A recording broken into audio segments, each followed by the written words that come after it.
देखो sir please, अरे भाई के नाम पे अगर आप मेरे देश के नागरिक को विक्टिमाइज करोगे तो मैं खड़ा हूंगा। एक मिनट सुनिए, मैं इनकी बात कहना चाहता हूं। इन्होंने बंगाल में पीरजादा अब्बास सिद्दीकी की फुरफुरा शरीफ के गद्दी नशी की पार्टी के साथ गठबंधन किया। उसने धार्मिक प्रोग्राम बनाया, उसने कॉमन प्रोग्राम बनाया, उसने का फीम है, गजब है भाई साहब। ठीक है, तस्लीम धार्मिक गुरु के साथ गठबंधन और यहाँ भाषण देंगे आके कि जैसे वो अल्लाह अकबर नहीं लगाते। अच्छा, तस्लीम रमानी फेस ऑफ नहीं है। तस्लीम रमानी भी मेरे मेहमान है। और एक और बात कहना चाहता हूं, सुधांशु शांत, सारे लोगों ने कभी कहा अल्लाह अकबर लगाते हुए गर्दन काटने के सैकड़ों वीडियो अवेलेबल है। एक वीडियो बताइए जिसमें जय श्री राम लगाते हुए गर्दन काटने का। नहीं बताइए, मैं पूछना चाहता हूं। अच्छा, Sudhanshu you made your point. तस्लीम रमानी साहब, आपके पास 1.25 मिनट है, अब अपनी बात को रखिए। मेरा एक सवाल है, आतंक पे पर्दा डालने की कोशिश है, चाहे मैं इंडिया गठबंधन के नेताओं को लूं,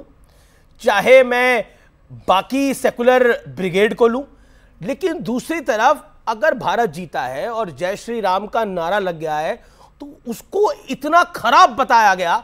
दूसरी तरफ गाजा के योद्धाओं के लिए एक देश मैच जीतने के बाद अपनी जीत समर्पित कर रहा है, अपनी बैटिंग समर्पित कर रहा है, उसको लेके कोई तकलीफ नहीं हुई है, लेकिन स्टेडियम में जय श्री राम क्यों लग गया? अब बताइए, हनुमान जयंती में भारत पे जय श्री राम नहीं लगेगा, दशहरे के दिन भारत में जय श्री राम नहीं बोला जाएगा, दीपावली के दिन भारत में जय श्री राम नहीं बोला जाएगा, तो क्या 57 इस्लामिक देशों में बोला जाएगा? हिंदुस्तान के हिंदू कितने बेचारे हैं, उनके पास तो एक अपना बेचारों का मुल्क नहीं है ही नहीं मुल्क। आप यहां पर एक सेकेंड, यहां पर मुस्लिम, एक सेकेंड सर, इस्लामिक मुल्क है, एक सेकेंड, इस्लामिक मुल्क है, यहूदी मुल्क है, क्रिश्चियन मुल्क है, लेकिन हिंदू इतने बेचारे हैं, उनके पास तो अपना मुल्क भी नहीं है, और जिसको वो अपना मुल्क मानते हैं वहां पर कहा जाता है कि जय श्री राम का नारा यहां कैसे लगाओगे? तो बताइए कहां लगाएं? रावलपिंडी में लगा ले? बताइए। मैं सिर्फ एक जुमला कहूंगा, मर्यादा पुरुषोत्तम रामचंद्र जी से पूरी दुनिया में किसी को कोई परेशानी नहीं है, उनका सम्मान सर्वप्रिय है और धर्मों की सीमाओं के बहुत ऊपर है। और उसकी मिसाल सुधांशु जी ने इंडोनेशिया का नाम लेके, दूसरे मुल्कों का नाम लेके दे दी। तो मर्यादा पुरुषोत्तम रामचंद्र जी से मसला नहीं है, मसला वो है जो विवेक ने कहा कि मर्यादा पुरुषोत्तम के रामचंद्र जी के नाम को दुनिया के किसी भी देश में राजनीति का मुद्दा नहीं बनाया जाता। जो भारतीय जनता पार्टी ने इंसल्ट की है भगवान रामचंद्र जी की, कि उनको आपने राजनीति का मुद्दा बना के अपने लिए सत्ता अर्जित करने का एक मौका बना दिया। समस्या यहां है। दूसरी बात में सीधे आता हूं, फलस्तीन और गजा के ऊपर यूनाइटेड अरब एमिरेट्स जो इसराइल का हलीफ है, सूडान, ट्यूनीसिया, मोरक्को, घाना, कीनिया, बहरेन, ओमान, ये सब मैंने वो नाम लिए जो इसराइल के हलीफ है। सऊदी अरब जो हलीफ होने वाला था इब्राहिम अकॉर्ड के तहत, सब के सब एक आवाज से ओआईसी के सेशन में बोले कि Israel is a war criminal, Israel is a terrorist state. ये लफ्ज है। आप आतंक पे पर्दा, इसराइल के आतंक पे पर्दा डालने की कोशिश कर रहे हैं। भारत का, भारत के मीडिया का, भारत के लोगों का कोई लेना देना एज सच नहीं है फलस्तीन और इसराइल के जंग से। लेकिन अगर अब गजा के हजारों इंसानी लाशों के ऊपर भारत में चुनाव जीतना चाहते हैं तो इससे बड़ी गैर इंसानी हरकत बीजेपी ने तो बोला नहीं। सबसे पहले विपक्ष के नेताओं ने बोला, कांग्रेस की सीडब्ल्यूसी, अच्छा सबसे पहले तो कांग्रेस की सीडब्ल्यूसी मीटिंग ने बोला, वो तो सबसे पहले तो प्राइम मिनिस्टर ने बोल दिया वी स्टैंड विद इसराइल। तो मतलब ये है कि टेररिस्ट अटैक हुआ, भारत के प्राइम मिनिस्टर आरएसएस हमास के टेररिस्ट अटैक करा उन पे, इजराइल पे, इसका नहीं विदाउट एनी कंसल्टेशन। तो वही तो मेरा कहना है, आतंक पे पर्दा और राम नाम पे गर्दा है। भारत के प्राइम मिनिस्टर एक टेररिस्ट स्टेट, आप हमास का आतंक छुपा रहे हैं और कह रहे हैं बीजेपी राम को मिसयूज कर रही है। दुनिया को मैसेज दे रहे हैं। क्या मैसेज देना चाहते हैं, क्या बोलना चाहते हैं? सुधांशु मेहरुद्दीन रंगरेज भारत कातिलों के साथ खड़ा है।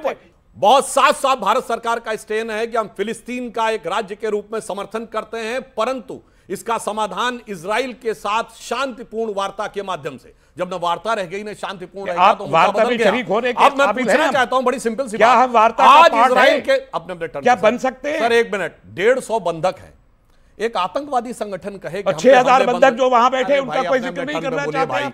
मैं जो बात कहना चाहता हूं, एक आतंकवादी संगठन, पहली बात मैं बहुत साफ कहना चाहता हूं, हमास को आतंकवादी यूनाइटेड अरब अमीरात ने भी घोषित कर रखा है, सऊदी अरब ने भी घोषित कर रखा है, और कतर ने भी कतर ने भी उसको आतंकवादी संगठन घोषित किया हुआ है। अब मुझे दिखा दीजिए, अभी दिखा दीजिए। आप मिस इन्फॉर्मेशन के लिए इस प्लेटफॉर्म को यूज नहीं कर सकते। नाम ले रहे हैं, गलत आप भारत से कहलवा नहीं किया है। भारत ओआईसी ने भी हमास को आतंकवादी नहीं घोषित किया। सुनिए, भारत G20 का, अरे भाई ओआईसी आतंकवादी, ओआईसी से कितनी मोहब्बत है, आपको कोट कर रहा हूं, ओआईसी आप गलत कह रहे हैं, ओआईसी गलत कह रहे हैं। एक कम्युनिस्टों कैसी मोहब्बत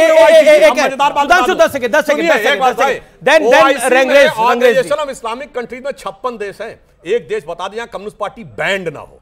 अगर पता लग जाए कम्युनिस्ट पार्टी के अंदर है तो सुनिए, सबसे पहला देश बैन करने वाला बोलिए भाई सर, एक जगह भी बैन नहीं है। आप क्या बात कर रहे हैं? पाकिस्तान में बैन नहीं है, पाकिस्तान में बैन नहीं है, पाकिस्तान ओआईसी का अरब देश नहीं है, तो आप यूएई में बैन नहीं है, सऊदी अरब में बैन नहीं है, नहीं है, सऊदी अरब में बैन नहीं है, सऊदी अरब, ये तो मुनाफिक है भाई जो कहते हैं भगवान को, फिर आप तो खुद मान रहे हैं इराक में सरकार चलाई। अच्छा ठीक है, लेकिन मैं मेहरुद्दीन अंग्रेज एक सवाल पार्टी के लिए अच्छा एक करके शांति से बोलने दिए, आप डिस्टर्ब कर रहे हैं बात। सर बास पार्टी ने बिल्कुल मैं सच बोल रहा हूं आपसे, मैं कहता हूं जाके चेक करिए, आइजनहावर प्लान चलाइए, मिस्र में चलाइए, यूनाइटेड में चलाइए, मोरक्को में चलाइए, इराक में चलाइए, अफगानिस्तान में चलाइए, सब जगह कम्युनिस्ट पार्टियों की सरकार रहती है। आप कैसे कह रहे हैं? अब तो नहीं है ना, अब तो नहीं है, हर जगह बदली है। अच्छा मैं एक मिनट में बता रहा हूं, अब यहाँ भी एक पुरानी कहावत है ऑन अ लाइटर नोट, एक पुरानी कहावत है कि हमने देसी घी खाया था हमारी कलाई सूंघ लो। ये पुरानी कहावत है। कम्युनिस्ट पार्टी की सरकारें होती थी, हुआ करती थी, अब नहीं है, वहां पार्टी भी बैन है। ठीक है, सुधांशु से एक करके अमेरिका ने एक आइजनहावर प्लान बनाया 1957 में और कहा कि जो देश अपने यहां कम्युनिस्ट पार्टी को बैन करेगा उसे आर्थिक सहायता मिलेगी, और उस आर्थिक सहायता लेने वाला पहला कंट्री बना पाकिस्तान।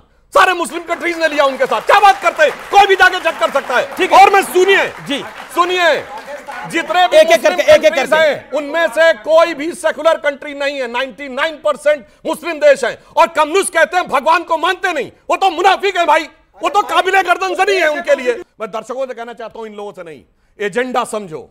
एजेंडा क्या है कि मुसलमानों को तो जोड़े रहो फिलिस्तीन तक, और हिंदुओं को तोड़ के रखना है उत्तर और दक्षिण में, तमिल और हिंदी में, अगड़े पिछड़े और दलित में।